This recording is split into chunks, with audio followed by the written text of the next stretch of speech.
कि जिस पर मां सरस्वती की कृपा हुई कि लक्ष्मी जी को आ ही जाना है। आप हमको देखे हैं कोई ठेकेदारी करते हुए? आज तक हमको सरे भाई, ये रुपया प्रशांत किशोर के पिताजी का नहीं है, पैसा खाली गुजराते के लड़का के पास रहेगा।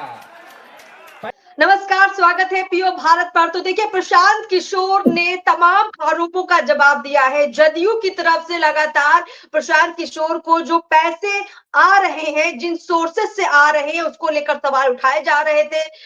कई आरोपों के बाद प्रशांत किशोर ने कहा है कि ना तो वो कोई ठेकेदार है, ना ही वो कभी सांसद बने, ना विधायक बने, और ना ही उन्होंने ऐसा कोई काम किया है कि वो आईएएस या आईपीएस रहे हो तो उनके पास अरबों खरबों की संपत्ति हो। उनके पास जो पैसा है वो उनकी बुद्धि का पैसा है, मां सरस्वती का आशीर्वाद है। अब प्रशांत किशोर के इस बयान के बाद ये समझना जरूरी है कि पीके कितने पानी में है, जो वो कह रहे हैं वो सच है या नहीं है, या फिर ये चुनावी साल है तो ऐसी बातें होना लाजमी है। हमारे साथ चर्चा में जुड़े हुए प्रदीप झा, राजनीतिक विश्लेषक है। सर, क्या लगता है, एक तरफ जदयू के तमाम आरोप, एक तरफ प्रशांत किशोर की सफाई, सच्चाई कहां पर है?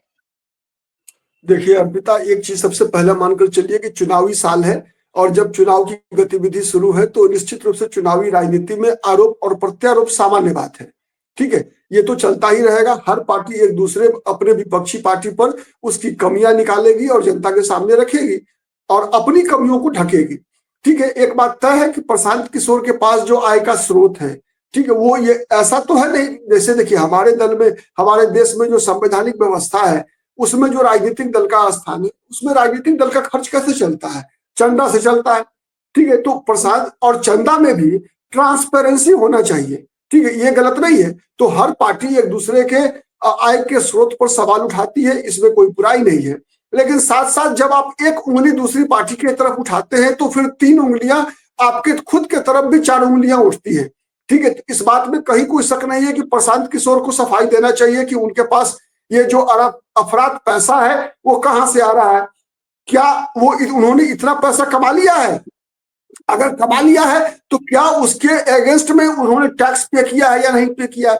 तो इसके लिए तो जो विभिन्न एजेंसियां हैं, ठीक है, वो चाहे वो इनकम टैक्स हो, चाहे वो ईडी हो, चाहे ईओयू हो, इसकी जिम्मेवारी बनती है कि उनकी आय की जांच करें कि क्या उनके पास जो आय है वो टैक्स से, माने वो उसका टैक्स उन्होंने पे किया है या नहीं किया।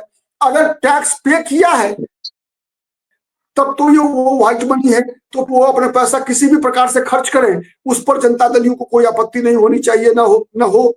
ठीक है, दूसरा, जनता दल यू के द्वारा जब आरोप लगाया जाता है तो एक सवाल यह भी उठता है कि जनता दल यू तो एनडीए का हिस्सा है जिसकी केंद्र में सरकार है। आपको आरोप लगाने से पहले आपको मांग करनी चाहिए प्रधानमंत्री से और देश के वित्त मंत्री से कि प्रशांत किशोर की आय का जांच करवा लिया जाए। अगर उनके पास अगर कोई अघोषित संपत्ति है, उनके पास कोई ऐसा इलीगल आय का स्रोत है, तो जितनी एजेंसियां हैं उसको जांच करनी चाहिए और कार्रवाई करनी चाहिए प्रशांत किशोर पर। केवल आरोप लगाने की स्थिति में आप नहीं है, पर्टिकुलर जनता दल यू के प्रवक्ता जो है वो उस स्थिति में नहीं है। एक दूसरी बात हो गई। तीसरी बात यह हो गई कि साथ साथ जनता दल यू को भी अपना श्वेत पत्र जारी कर देना चाहिए कि वो जो पैसा खर्च करते हैं चुनाव के दौरान, वो पैसा वो कहां से लाते हैं। प्रशांत किशोर तो मान लीजिए, ये बात स्पष्ट है कि प्रशांत किशोर जो है कंसल्टेंट का काम करते हैं।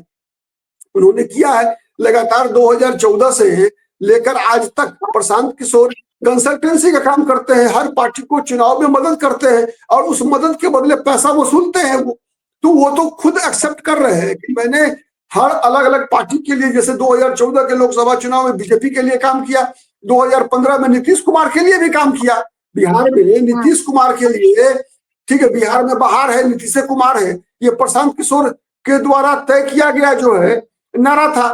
ठीक है, उसी नारे पर प्रशांत किशोर ने नीतीश कुमार को चुनाव जितवाया बिहार में, और चुनाव जीतने के बाद ऐसी ये स्ट्रक्चर बन गया प्रशांत किशोर का कि जनता दल यू ने उनको राष्ट्रीय उपाध्यक्ष बना दिया और प्रशांत किशोर एक अन्य मार्ग में नीतीश कुमार के साथ रहा करते थे। तो ये जदयू का संबंध जो प्रशांत किशोर के साथ था, लेकिन आज आपका विरोध कर रहा है प्रशांत किशोर, तो आप उसका जो है पोल पट्टी खोल रहे हैं।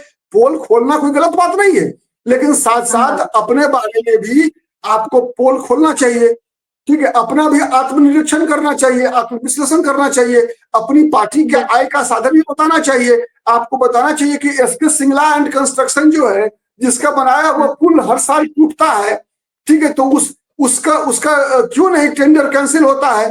ठीक है, आपको ये जवाब देना पड़ेगा ना कि आपके जितने चहेते आईएएस ऑफिसर हैं, वो सब के सब जिनके ऊपर आरोप है, क्यों नहीं उनके पद से हटाया जाता है? ठीक है, तो कई सवाल है जिसका जवाब जनता दल को भी देना चाहिए और प्रशांत किशोर को देना ही चाहिए।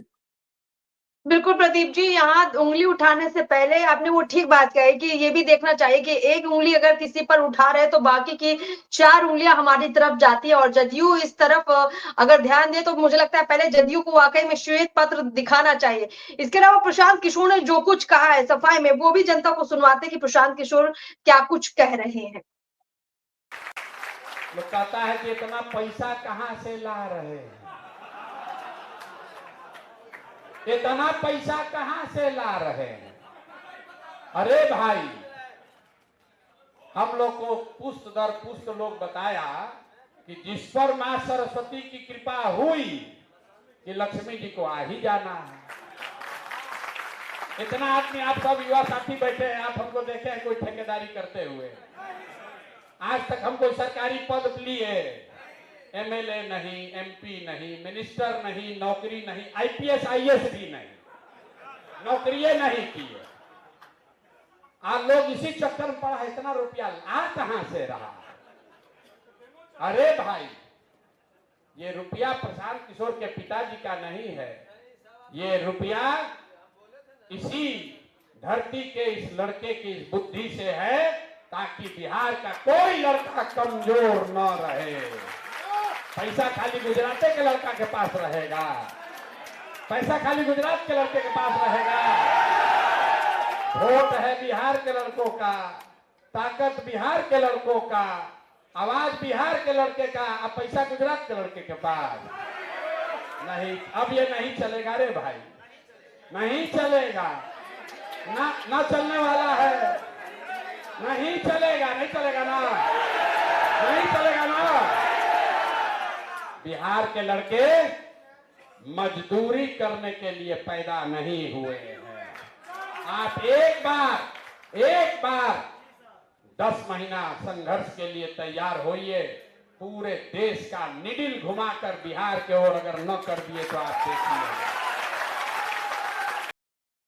प्रदीप जी, बहुत बहुत शुक्रिया आपका हमारे साथ जुड़ने के लिए, तमाम बातचीत के लिए बहुत बहुत धन्यवाद।